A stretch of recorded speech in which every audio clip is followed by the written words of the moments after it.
Olá, meus queridos, sejam todos muito bem-vindos ao nosso encontro da Chave do Enem e essa semana com matemática, isso mesmo. Eu, professor Diego Ferreira, trouxe algumas questões de matemática aí, de análise combinatória, probabilidade, estatística, alguns conhecimentos de teoria de conjuntos para que a gente pudesse conversar um pouquinho e finalizar o semestre da melhor maneira possível. Então, chama teu pai, chama tua mãe, chama teu cachorrinho, pega lápis, caneta, borracha, água e vamos estudar um pouquinho para que a gente possa aprender um pouquinho mais. E claro, acima de tudo, se preparar para o nosso Chave do Enem. O Enem que está chegando agora no nosso próximo semestre e você é o nosso aluno especial que tem como objetivo desenvolver competências relativas a essa prova. Então podemos começar? Professor, deixa eu só dar então um recadinho pro pessoal para começar, Claro, né? fica à vontade. Lembrando que hoje abre Ciências da Natureza, penúltimo simulado desse semestre. Falando que esse semestre já está acabando, hein? E depois, na semana que vem, quinta-feira, live, e abrimos o último simulado do primeiro semestre de 2024, Ciências Humanas. Essa não é a melhor, professor? Com certeza, né? Essa sim, é a matemática, de matemática.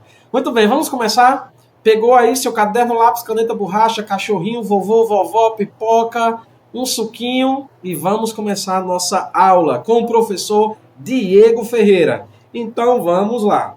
Muito bem, queridos, e vamos logo para a nossa primeira questão. Um professor de matemática, em sua aula de análise combinatória, propôs as seguintes situações.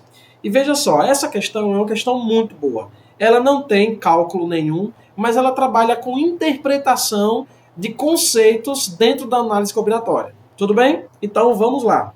A informação é a seguinte. Ele traz 3 informações e você precisa dizer qual delas ou quais delas são verdadeiras. Primeira informação. Em um campeonato de futebol com 20 times, nós vamos sortear 2 times para realizar o jogo de abertura. E aí, esse caso é um caso de combinação, é um caso de permutação ou é um caso de arranjo? Então vamos lá. Antes de o professor fazer a leitura dos itens ou das afirmações, nós vamos conversar um pouquinho sobre o que é arranjo, o que é combinação e o que é permutação. Comecemos por permutação. Permutação é quando você tem N elementos e para verificar as possibilidades de modificação desses elementos, você mexe com todos eles. Isso é permutação. Então, por exemplo, eu tenho 12 pessoas e quero montar equipes com essas 12 pessoas ao mesmo tempo, verificando aí quem fica no primeiro lugar, no segundo, no terceiro, no quarto, no quinto, até no 12º. Veja, eu tenho 12 elementos e vou mexer com os 12. Isso é permutação. Agora, quando eu tenho 12 elementos e vou mexer com menos elementos do que a quantidade que eu tenho na minha mão, isso vai ser ou combinação ou arranjo. Ok? Então eu tenho 12 jogadores e quero montar um pódio com 3 jogadores somente. Então não pode ser permutação, porque para ser permutação eu teria que ter 12 e mexer com os 12. Mas nesse caso eu tenho 12 e vou mexer de 3 em 3. Tudo bem? Então ou é combinação ou é arranjo. Aí você olha para mim e fala assim, professor Diego, mas qual que é a diferença de arranjo para combinação? Para que eu saiba o que é permutação, o que é arranjo e o que é combinação. Pois bem, olha para mim que eu vou dar um exemplo. Quando é que o caso é um caso de combinação? É quando você tem 12 elementos, por exemplo, mexe em 3, só que esses 3, quando eu manipulo, não altera a ordem dos fatores. Então, por exemplo, eu tenho 12 sabores de sorvete e vou montar o meu sorvete com 3 sabores. Laranja, manga e acerola, por exemplo. Se um cara chega e coloca laranja, manga e acerola, e um outro chega e coloca acerola, manga e laranja, observe que a ordem dos sabores está diferenciada, mas o sorvete final é o mesmo. Concorda comigo?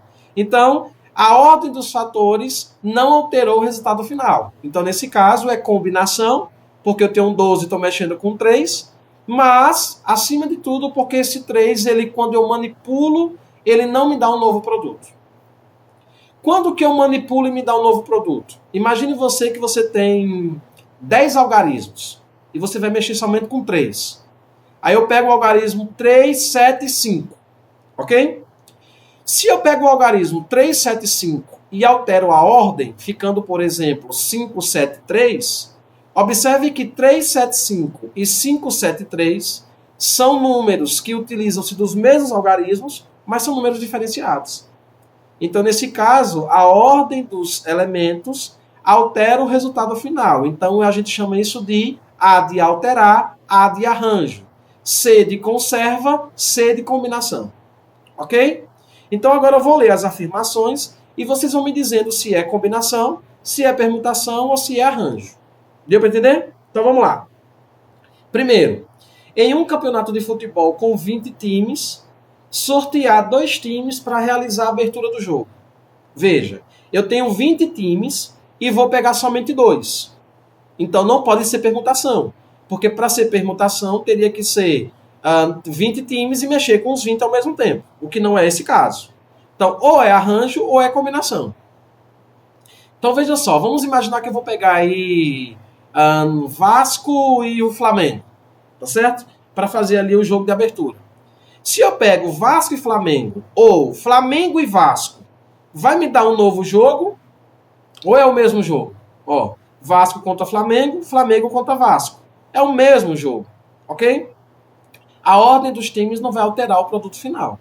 Então, nesse caso, não é arranjo, porque arranjo seria se alterasse. A de altera, A de arranjo. Nesse caso, é combinação. Por quê? Porque conservou. C de combinação, C de conserva. Tranquilo? Show de bola para você? Então, o item 1 é combinação. Então, a gente já elimina aí o item C, o item D e o item E. Ok? Vamos para o segundo. Organizar uma fila com 15 alunos. Eu tenho 15 alunos e vou organizar a fila com os 15 alunos. 15 mexendo com os 15. Então, nesse caso, é uma permutação. Isso mesmo. Então, ali, ó, a letra A já pega o primeiro combinação e o segundo permutação. Veja que a letra B já é eliminada. Então, eu já marcaria aí a letra A. Tudo bem? Agora, vamos pensar um pouquinho aí no terceiro e no quarto, só para confirmar, para ver se é a letra A mesmo. O terceiro diz o seguinte: uma sorveteria tem 30 sabores de sorvete disponíveis. Júlio vai escolher 3 sabores para colocar na sua banana split. Então, veja só, 3 sabores de sorvete. Ele tem 30 e não vai mexer com os 30, então já não é permutação. Se tem 30 e vai mexer com 3, ou é combinação ou é arranjo. Certo? Mas se eu pego, por exemplo, sorvete de laranja, tangerina e manga, ou sorvete de manga, tangerina, laranja, observe que vai ser o mesmo sorvete, mesmo alterando a ordem. Ok? Então não tem como ser arranjo. Tem que ser combinação. E se você for olhar a letra A, o terceiro é combinação mesmo. Ok? Então a gente já sabe que é a letra A. Mas vamos analisar agora o último. Tudo bem? Eleger um presidente e um vice-presidente em uma comissão de 15 integrantes. Com 15 integrantes. Observa o seguinte. Se eu tenho 15 pessoas e vou pegar 2 para montar a minha equipe de governador e vice-governador, de 15 eu estou pegando 2. Então já não é permutação. Porque eu estou mexendo com menos do que o que eu tenho. Só que veja, se eu pego 2 cabas, ok? O primeiro para governador e o segundo para presidente, se eu alterar a ordem, quem antes era vice-presidente, agora vira presidente. Ou quem era vice-governador, agora vira governador. Então a ordem da minha escolha altera o meu resultado final. Então, nesse caso, A de altera, A de arranjo. Então, o número 1 é combinação. O segundo é porque a ordem dos times não importa. O segundo é permutação, porque eu estou usando todos. O terceiro é combinação. E o quarto é arranjo. Nesse caso, a letra A é o item correto. Ok? Deu para entender? Professor, não entendi nada ainda dessa diferença de arranjo para combinação. Volta lá, assista a questão mais uma vez e eu tenho certeza que os conceitos serão firmados. Vamos para a próxima questão? E aí, tá tendo alguma dúvida? Coloca aí no chat e a gente vai conversando, tá bom? Segunda questão. Terminando o almoço, Ana foi à cozinha para a escolha das sobremesas. A garota estava decidida em pegar 2 itens para a sobremesa, tá bom? Seu pai, preocupado com a sua alimentação, instituiu-a da seguinte forma: escolha o que quiser, mas se você pegar algum pirulito, pegue também uma fruta. Então veja só, a condição. Ela vai pegar 2 sobremesas, mas se ela pegar nessas 2 sobremesas, uma delas for o pirulito, a outra tem que ser uma fruta. Para equilibrar aí, né? Na cozinha, nós tínhamos 5 frutas diferentes, 3 pirulitos diferentes e 2 pedaços de bolo de sabores diferentes. A pergunta é, de quantas formas Ana poderia escolher seus 2 itens? Deu para entender? Então ela vai pegar, de todas essas sobremesas que ela tem, ela pode pegar 2. Só que com uma condição.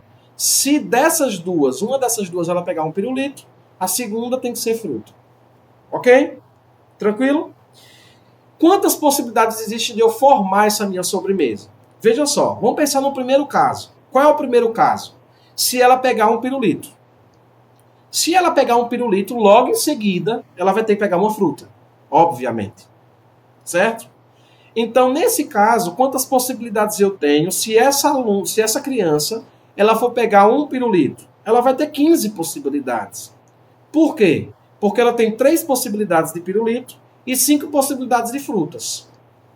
Então, para cada um pirulito, 5 possibilidades de frutas. Como ela tem 3 pirulitos, então, nesse caso, 15 possibilidades ela já tem aí inicialmente.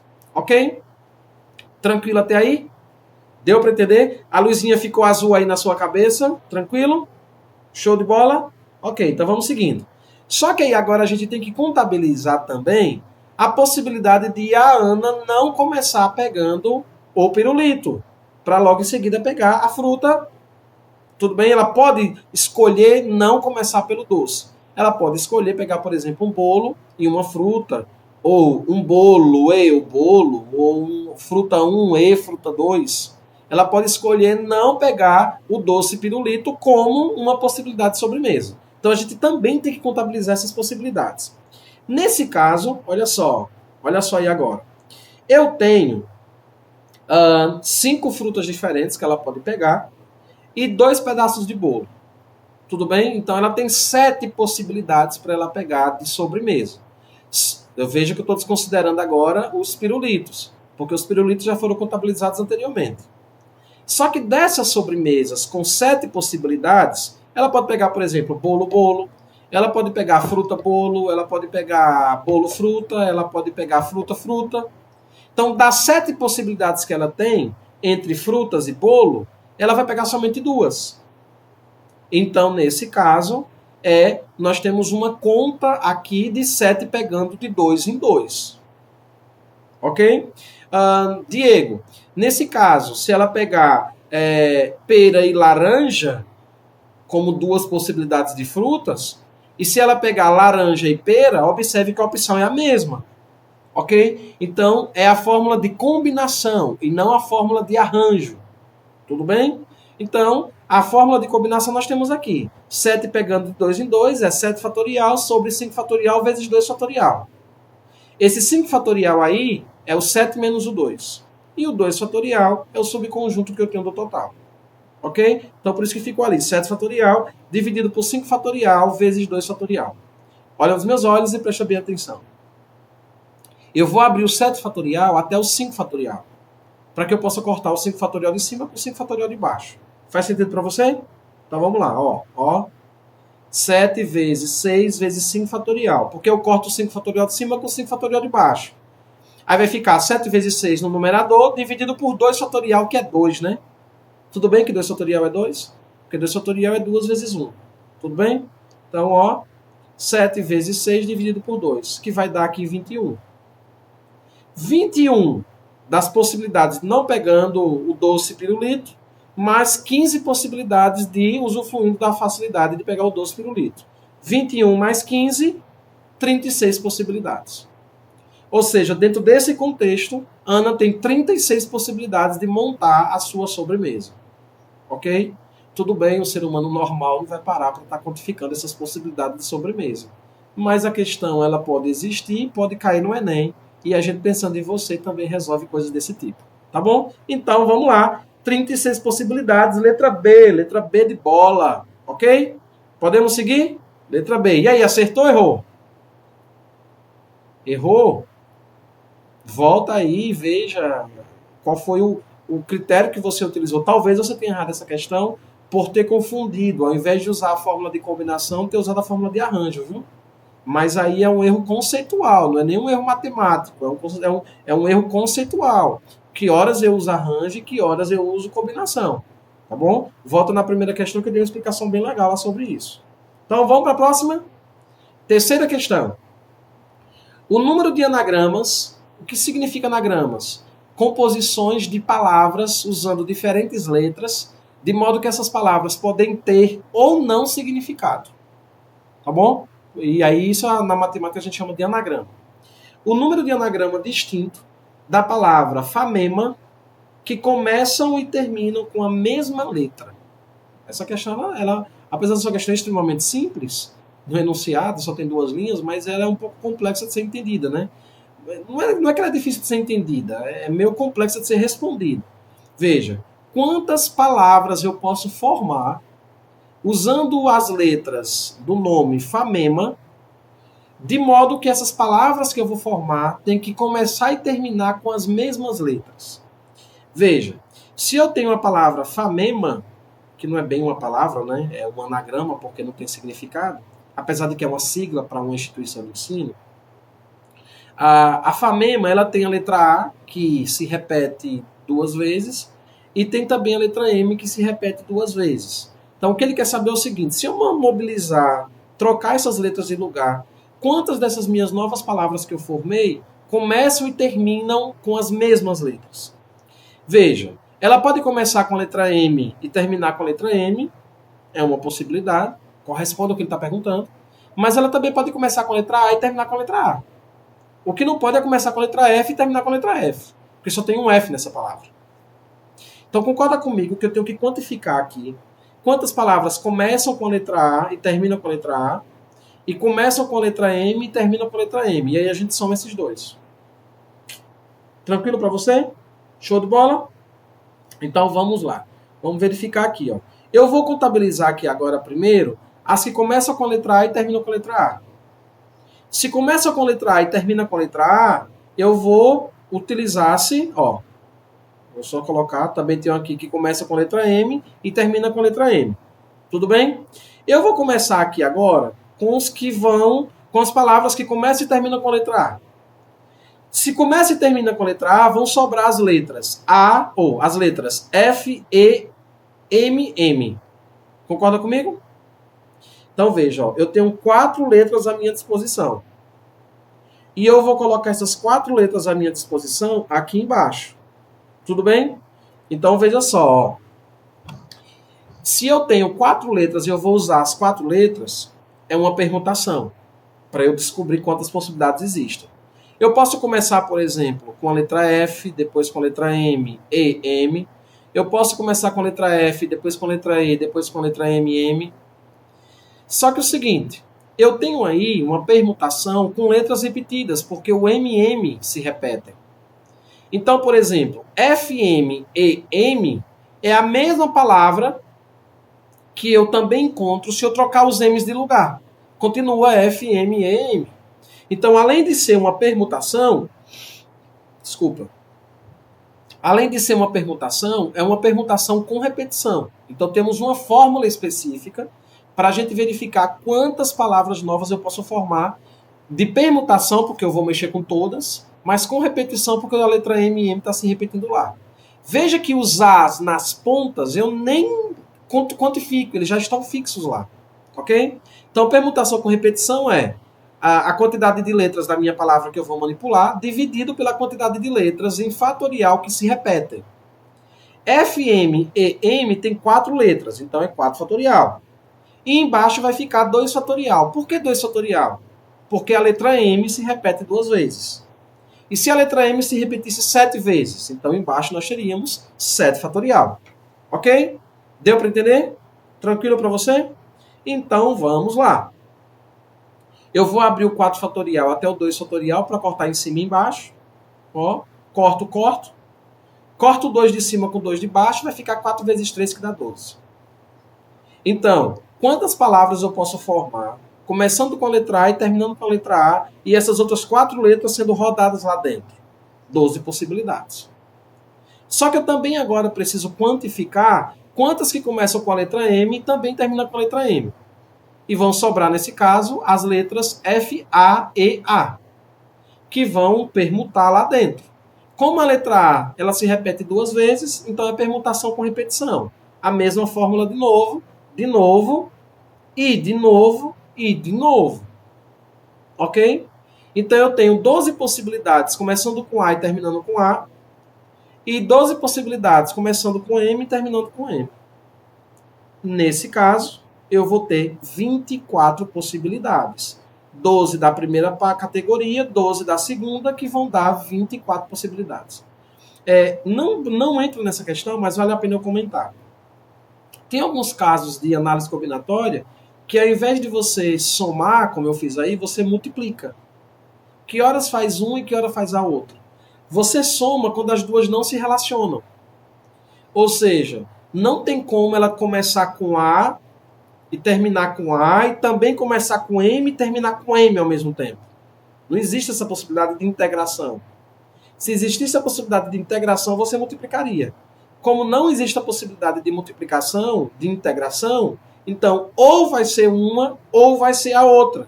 Então esse ou a gente utiliza como sendo sinal de mais, em teoria de conjuntos. Ok? Então 24 possibilidades, letra E. Show de bola? Facinho, facinho? Então vamos agora para a nossa próxima questão. Uma empresa WXYZ SE, Soluções Empreendedoras, quer saber mais quais são os esportes preferidos de seus colaboradores. Para isso, contratou uma pesquisa que apresentou o seguinte resultado: 32 jogam futebol, 27 jogam voleibol, 19 praticam golfe, 7 jogam futebol e voleibol, 5 treinam voleibol e golfe, e 8 praticam golfe e futebol, e 1 joga os 3. Com base nessas informações, quantos colaboradores trabalham nessa empresa? É óbvio que ele não deu aí a quantidade de pessoas que trabalham na empresa. Alguns alunos, para responder essa questão, sabe o que eles fariam? Eles somariam as quantidades gerais aí e daria a quantidade de pessoas que trabalhariam na empresa. Só que a gente não pode somar tudo e dizer a quantidade de pessoas que trabalham na empresa. Porque nós temos alguns números aí que se repetem, algumas pessoas que se repetem. Por exemplo, ali eu tenho 27 pessoas que treinam voleibol. Só que alguns desses 27 que treinam voleibol, eles também estão sendo contados nesses 5, por exemplo, lá embaixo, que fala 5 que treinam voleibol e golfe. Então tem alguns que estão sendo contados mais de uma vez. O que significa dizer que se eu somar tudo que está aí, vai me dar um número maior do que o que eu tenho de pessoas que participaram da minha pesquisa. Então a gente se utiliza desses 3 círculos que vocês estão vendo aí, que se chama de diagrama de Venn, e ele vai facilitar a nossa organização de dados. Ok? Então, ó, eu coloquei aqui do lado as informações que eu tenho. 1 joga as 3 modalidades.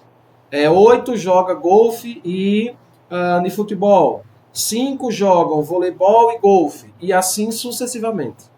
Tá bom? Aí eu vou usar essas informações aqui e vou jogar no diagrama de Venn. Tá bom?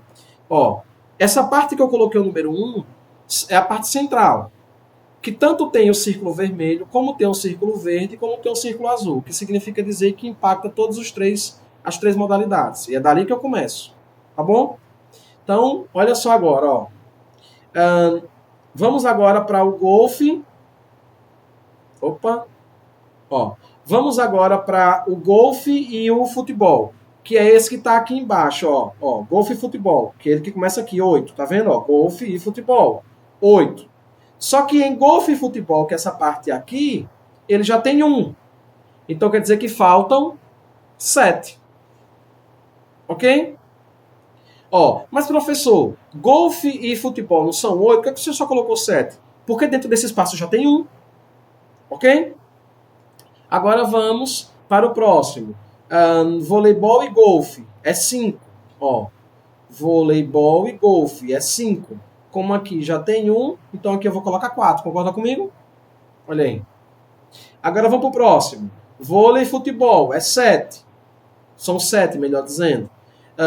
Só que aqui eu já tenho 1. Vôlei e futebol aqui, ó. Se são 7, já tem 1, vão 6. Tranquilo para vocês? Show de bola? Aí agora vamos para o restante, né? Ó, golfe são 19 que gostam de golfe. Só que se você vir aqui na circunferência correspondente ao golfe, eu já tenho 7, 8, 12 pessoas. Como são 19, eu já tenho 12 lá dentro, me faltam 7 para colocar aqui dentro. Show de bola? Voleibol, são 27. Mas no voleibol nós já temos 6 com 1, 7 com 4, 11.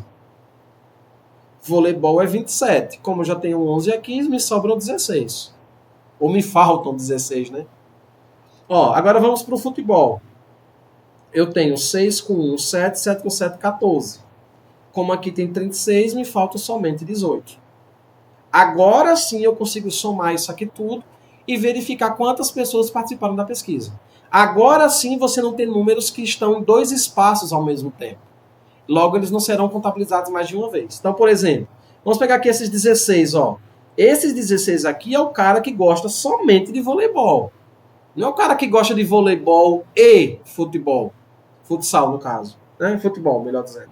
Então, quem gosta de voleibol e futebol somente são esses 6 aqui, ó. Entendeu? Então, cada númerozinho desse traz um sentido e um significado pra gente. Agora, vamos somar tudo e a gente identifica quantas pessoas participaram da pesquisa. 7 com 7, 14, 14 com 1, 15, 15 com 4, 19, 19 com 6, 25, 25 com 16, 41, 41 com 18, 59. Então, 59 pessoas participaram dessa pesquisa e o item correto é o item A. A de acertei, A de fiquei admirado. Ok? Tranquilo? Acertou a questão? Não acertou? Acertou. Acertou, né? Tranquilo. Essa é tranquila, eu gosto. Eu lembro de quando eu tive aulas desse conteúdo lá no primeiro ano do meu ensino médio, em 2000 e alguma coisa, né? Tiaguinho fez, o professor Tiago de Geografia de vocês, fez ensino médio em 1973. Né? Eu fui lá nos anos 2000. Obrigado. E a gente pode ir para a próxima questão. Direito de defesa, me formei em 2001. 2001, ó, 2001 eu tava... 2001 eu tava o quê? Eu acho que nem lembro, sétima série, antiga sétima série, atual oitavo ano. O tempo passa e é assim mesmo. Mas obrigado, eu sou mais bonito que o professor Tiago. Vamos lá. Próxima questão. Existem muitas etapas envolvidas no processo de lançamento de um novo produto. Desde a pesquisa e desenvolvimento até a comercialização e distribuição.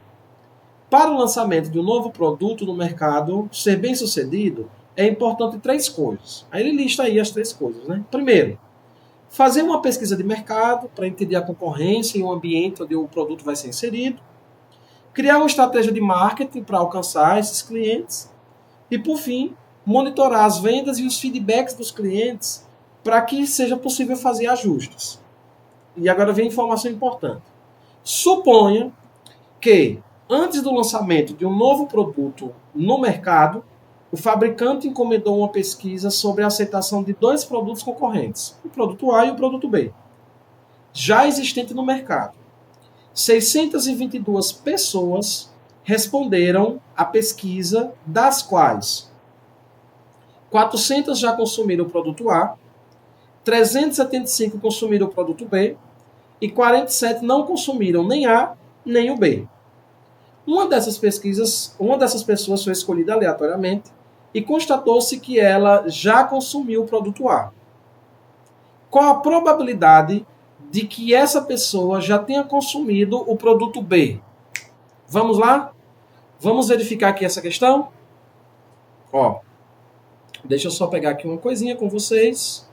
Ó, vamos lá. Vamos voltar aqui. Só que tenho projetado aqui para a gente finalizar aqui uma questão em relação aos slides. Estava verificando se os cálculos estavam lá sendo apresentados.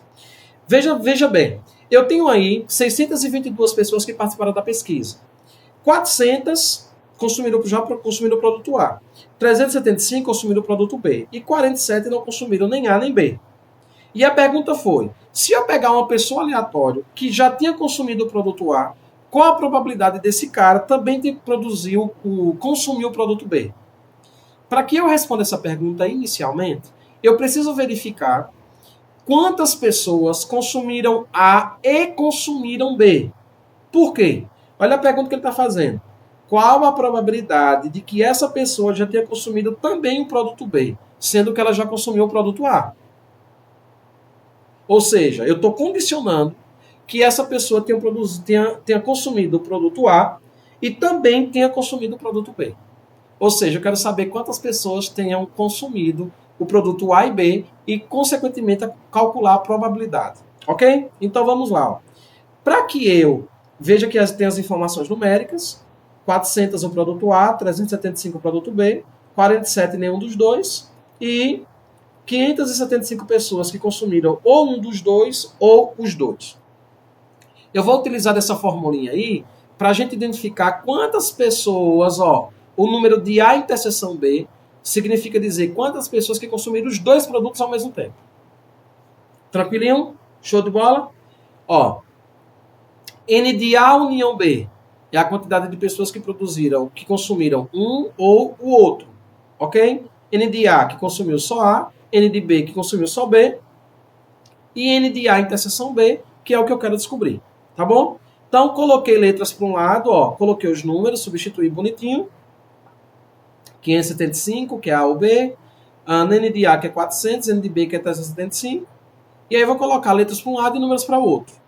Tudo bem?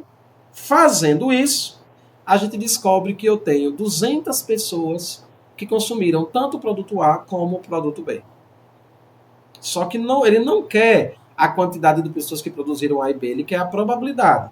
Então, nesse sentido, vamos calcular a probabilidade, né? O percentual, melhor dizendo.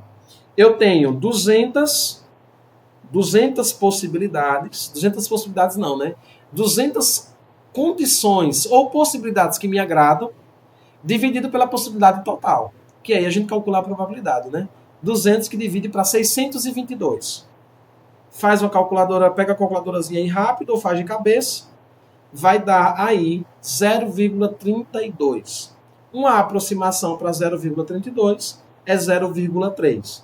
Ou seja, a probabilidade de dentro dessa 600 pessoas, 622, a gente pegar uma que tenha utilizado o produto A e o produto B, a gente tem aí uma probabilidade de 32%. Ou 0,3 letra A. Ok? Tranquilo? Então vamos aí para a nossa próxima questão. Professor Tiago, tá entendendo? Tá dando para entender aí? Eu sei que você é de geografia. Professor, eu estou anotando tudo porque eu sei que daqui a pouco chega o Enem. Aliás, né, para você que está nos acompanhando, só lembrando, para quem está ao vivo, para quem está assistindo no outro horário, né, desconsidere essa parte, foi prorrogada a inscrição do Enem até o dia 14. Tem a chance de quem perdeu a data até o dia 14 terminar ali a inscrição e efetivá-la. Foi do dia 27 ao dia 7 de junho, né? Exatamente, aí deram mais uma semana, então tem até amanhã, para quem está assistindo à noite ao vivo, e os demais que assistiram depois, infelizmente perderam, se não fizeram a inscrição. Muito bem, então vamos lá. Aqui não é só aula, aqui também é cultura, é informação, é data, é Tiago News. Vamos lá. Em uma escola, sabe-se que 2/5 dos estudantes gostam de praticar somente esporte A. 1/3 dos estudantes gostam de praticar somente esporte B. E 1/6 dos estudantes gostam de praticar os esportes A e B. A fração que representa a quantidade de estudantes dessa escola que não praticam o esporte A e não praticam o esporte B é D, ou seja, ele quer saber qual o percentual desse público aí que não pratica nenhuma coisa nem outra. Ok? Eu vou colocar aqui as frações que a questão apresenta, né? Aqui as frações que eles apresentam. 2/5, 1/3 e 1/6. Veja só. Quando eu somar esse 2/5 mais 1/3 mais 1/6 e subtrair dele um 1, que é um inteiro, que daqui a pouco a gente vai pensar sobre quem é que é esse inteiro, vão me sobrar aqueles que não participam de nenhum dos dois. E ele quer saber que percentual é esse, que fração é essa. Ok? Veja só. Se eu tenho 2/5, 1/3 e 1/6, se eu pegar os denominadores 5, 3 e 6, o menor múltiplo comum de 5, 3 e 6 vai dar 30. Então, ao invés de eu pensar em 2/5 de uma fração, ou de um número, ou 1/3 de um número, ou 1/6 de um número, eu vou aproveitar que os denominadores são 5, 3 e 6 e vou projetar que esse número total de alunos seja de 30. Porque fica mais fácil de a gente fazer o cálculo e descobrir o que falta. Ok? Então, veja só. O A, esporte A, a linha verde, esporte B. Veja só o que é que eu vou fazer aqui agora. 2/5 dos estudantes gostam de praticar somente A. Como eu joguei aí uma projeção para 30, então eu vou calcular 2/5 de 30, que dá 12. Professor, eu fiz essa mesma conta colocando 100. Você pode colocar 100, ao invés de 30. Mas por que é melhor 30 e não 100? Porque se você coloca 30, 30 é um MMC de 5, 3 e 6. Então vai ficar fácil a divisão. Vai dar números inteiros o resultado. Se colocar 100, vai dar o percentual, mas ele não vai dar um resultado redondinho. Então vai complicar mais a sua vida. Tá bom? Então, 2/5 de 30, 12. 1/3 de 30, 10. E 1/6 de 30, 5. Diego, como que você faz esse cálculo? É só multiplicar. Ó. 1 vezes 30 dividido por 3. 1 vezes 30 que divide para 6. Ou seja, pessoas que gostam somente do esporte A, 12. Pessoas que gostam somente do esporte B, 10. E pessoas que gostam somente dos dois esportes, 5. Então eu vou colocar esses 5 aqui no diagrama de Venn, tá bom?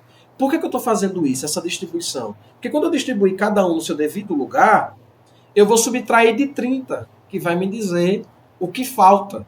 O quanto que falta para chegar no 30, que é a quantidade que eu preciso para responder essa questão. Ok? Então veja só, o A foi 12, ok? Que gostam somente do A. Então eu não vou descontar esses 5 aqui, ó, desses 12, porque ele gosta somente de A. Então esse espaço aqui eu vou colocar 12. E que gosta somente de B, 10. Então, se ele tivesse colocado que gosta de A, aí eu descontaria 12 menos 5. Porque já tem 5 que gostam de A lá. Mas esses 5 que gostam de A também gostam de B. Então ele não entra nos 12, né? Porque 12 são aqueles que gostam somente de A. 12 com 5 com 10 vai dar 27, né? 27 no total. Como eu tenho 30, me faltarão 3 alunos. Então são esses 3 alunos que não gostam de A nem de B. Só que ele quer a fração. A fração é o que não gosta de A e de B sobre o total. Então é 3 sobre 30. Tudo bem? 3 sobre 30 simplificando é 1 sobre 10. Ou seja, qual é o percentual de pessoas que não gostam nem de A nem de B? 1/10. Tudo bem? E esse 1/10 é a letra A. Show de bola? Tranquilo para você? Dá para entender? Letra A de acertei a questão. Tudo bem, professor Tiago? Tranquilo até aí? Então podemos seguir para o nosso próximo embate. Peter Drucker, falei até bonito agora, pai da administração moderna, enunciou a proposição: todas as inovações eficazes são surpreendentemente simples. Todas as inovações eficazes são surpreendentemente simples. Ou seja, se uma inovação ela é eficaz, logo ela é uma inovação simples. É isso que ele quer dizer. Tá bom? Considere verdadeiras a proposição de Drucker e a proposição P. Ele me diz aí uma outra proposição. Proposição é uma afirmação. Tá bom? Uma roda é uma inovação eficaz. Olha que legal, ó. Uma roda é uma inovação eficaz. Eu tenho duas proposições. Primeiro, toda inovação eficaz é simples e toda roda é uma inovação eficaz. Duas afirmações, tá bom? Continuando a questão. Em cada alternativa são apresentados os diagramas de Euler-Venn, ou seja, os diagramas de Venn, nas quais A é o conjunto de inovações eficazes e B é o conjunto de inovações surpreendentemente simples.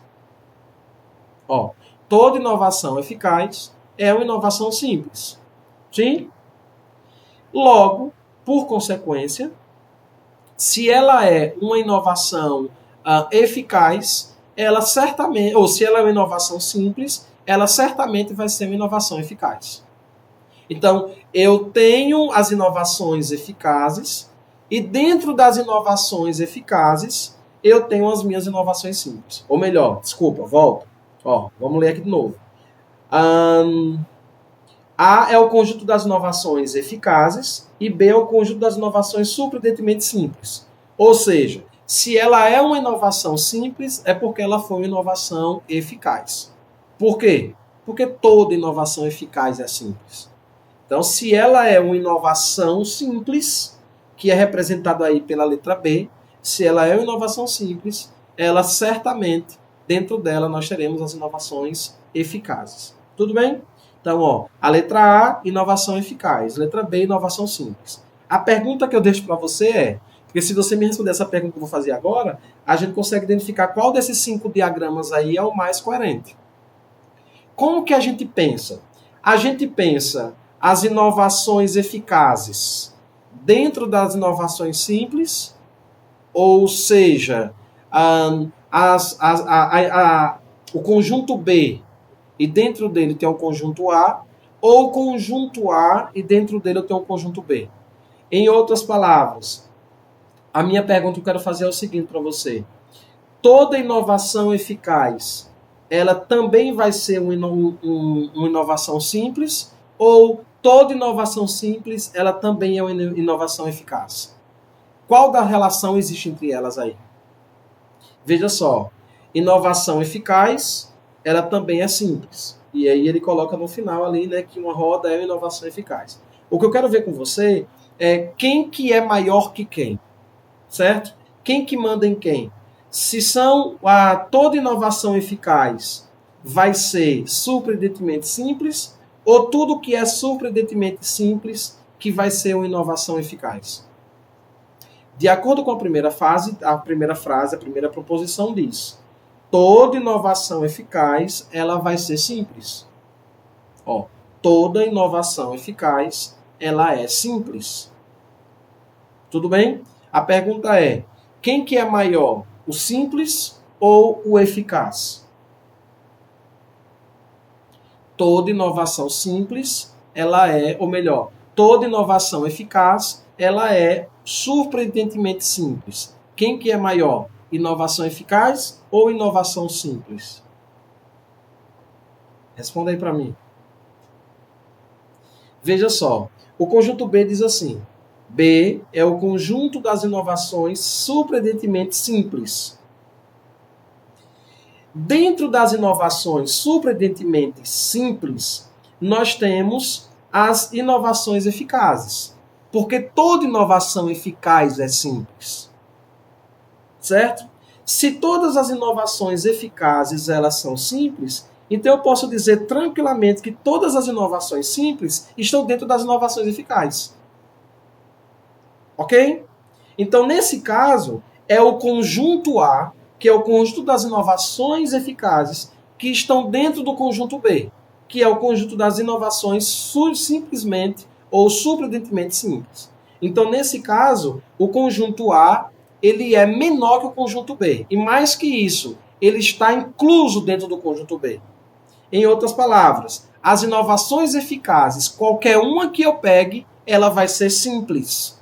Mas nem tudo que é simples vai ser eficaz. Então não poderia ser, por exemplo, a letra E. Então, o item correto dessa questão aqui é o item A. Ó, toda roda é inovações eficazes, que são simples. Ó, letra A, letra B. Então, veja aí que o conjunto B, que são as inovações simples, ela contém dentro dela as inovações eficazes. Isso vai fazer com que toda inovação eficaz seja simples. Por isso que é o A dentro do B e não o B dentro do A. Que, nesse caso, corresponde ao item A. Letra A de acertei. Ok? Tranquilinho para você? Entendeu? Não entendi, professor? Volta na questão e faz essa análise, essa relação entre essas duas afirmações. Ok? Podemos ir para a nossa próxima questão? Vamos lá. João e Maria estão passeando pela floresta. Para não se perderem no caminho, levaram consigo uma sacola com 100 pedrinhas, sendo 60 pedrinhas brancas e 40 pedrinhas pretas. A cada 5 passos, elas retiram aleatoriamente uma pedrinha da sacola e jogam-no no chão para marcar o caminho. Tudo bem. Quando eles pararam para fazer um lanche, notaram que já tinham sido jogadas 35 pedrinhas brancas e 25 pedrinhas pretas. Ou seja, ó, eles tinham ali 100 pedras e já tinham sido jogadas 35 brancas e 25 pretas. Então, 35 mais 25 dá 60. Então, restavam ainda nas mãos deles 40 pedrinhas, né? Nesse caso, das 40 pedrinhas que sobraram, a gente só precisa fazer a conta ali de quantas sobraram brancas e de quantas sobraram pretas, né? Mas enfim, vamos terminar a questão.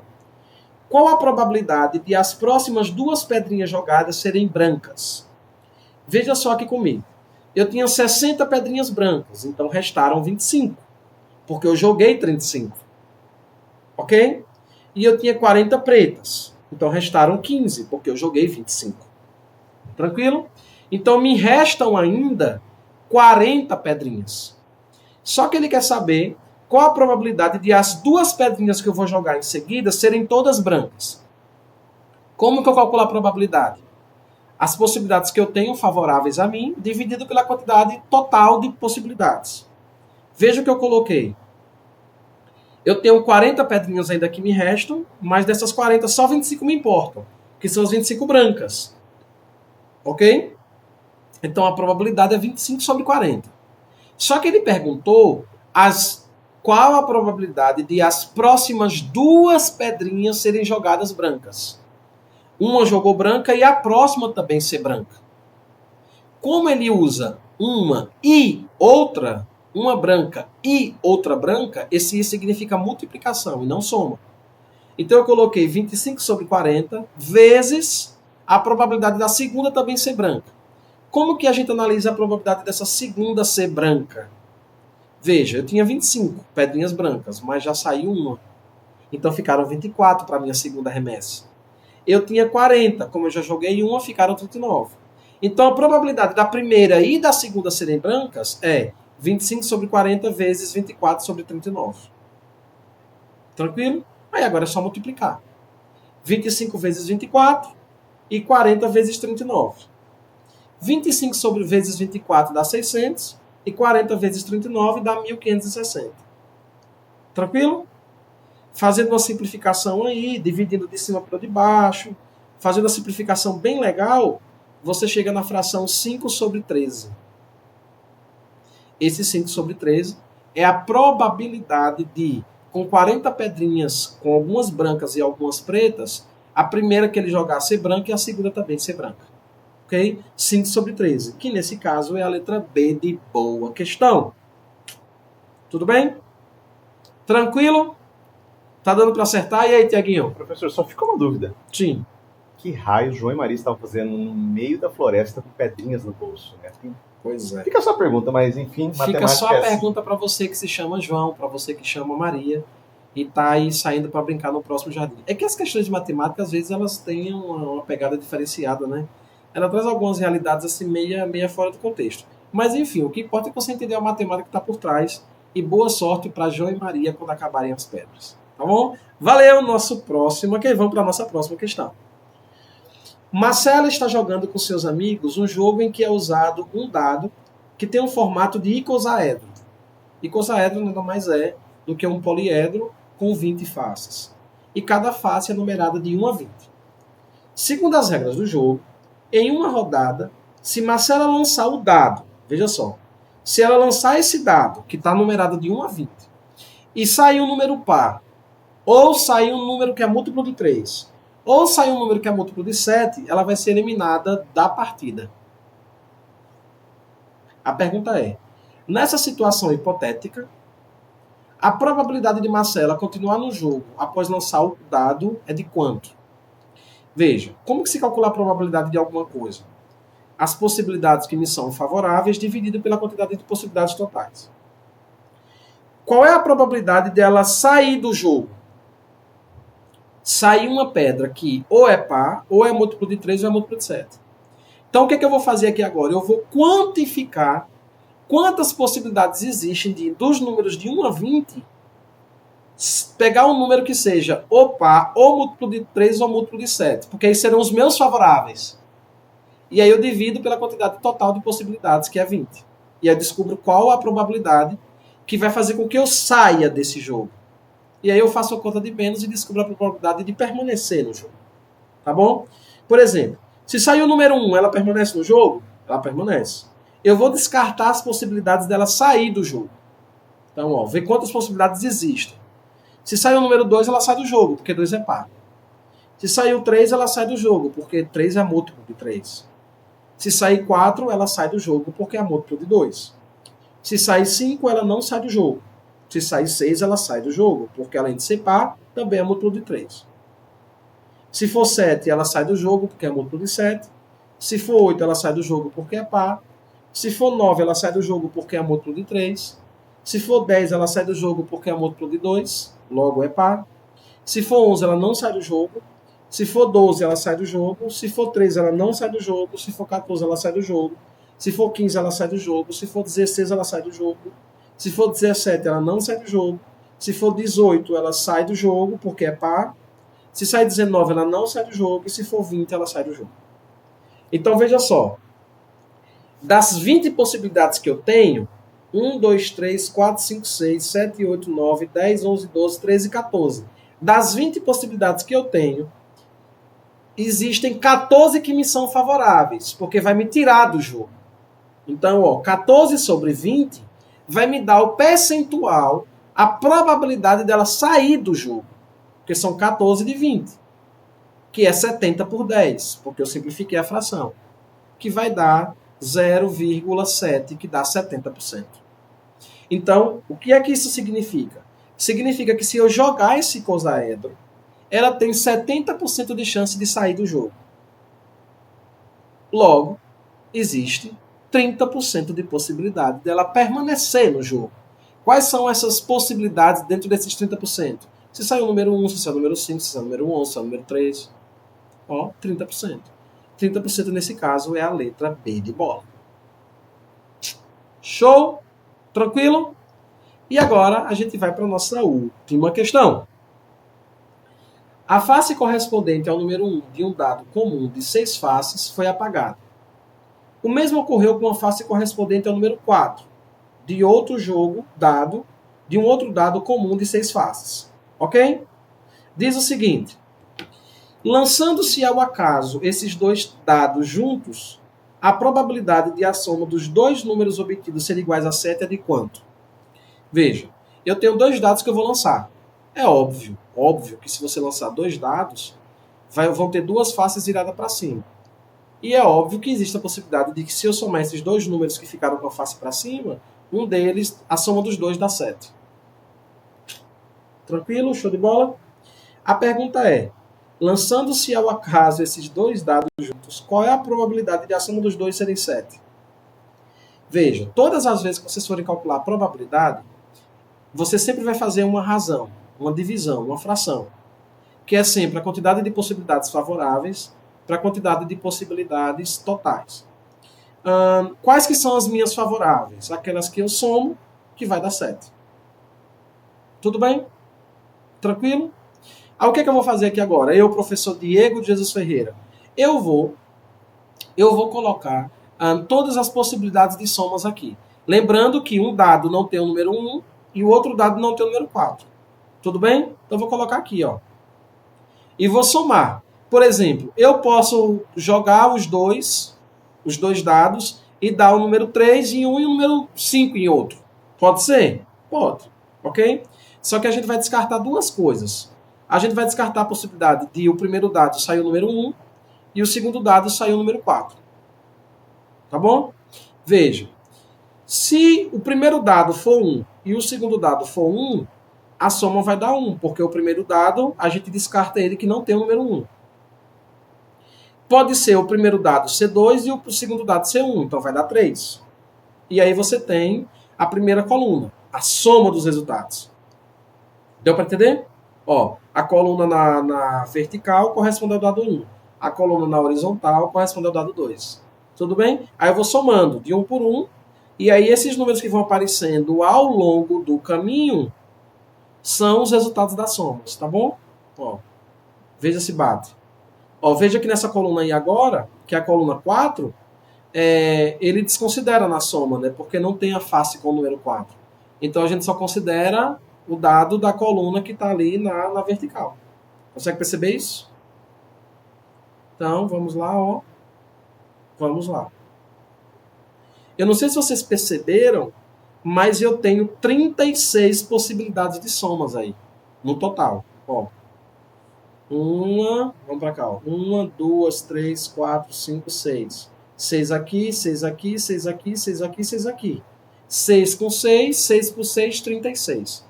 Só que as que eu quero para calcular a probabilidade são as que me são favoráveis. Quais são as que me são favoráveis? Aquela que a soma dá 7. Então, ó, esses que vocês vão ver agora são aqueles que dão soma 7. Ó. Ou seja, das 36, só 4 dão resultado 7. Tá bom? Então aqui, ó, 4 por 36. É assim que se calcula a probabilidade. Aquelas que me são favoráveis, dividido pela quantidade total. 4 por 36 simplifica, dá 1 sobre 9, que dá a letra A. Tranquilo? E com isso, a gente finaliza a nossa aula e espero que você esteja comigo no nosso próximo encontro. Um grande abraço, fica com Deus e até nosso próximo encontro, se Deus assim nos permitir. Tchau, tchau.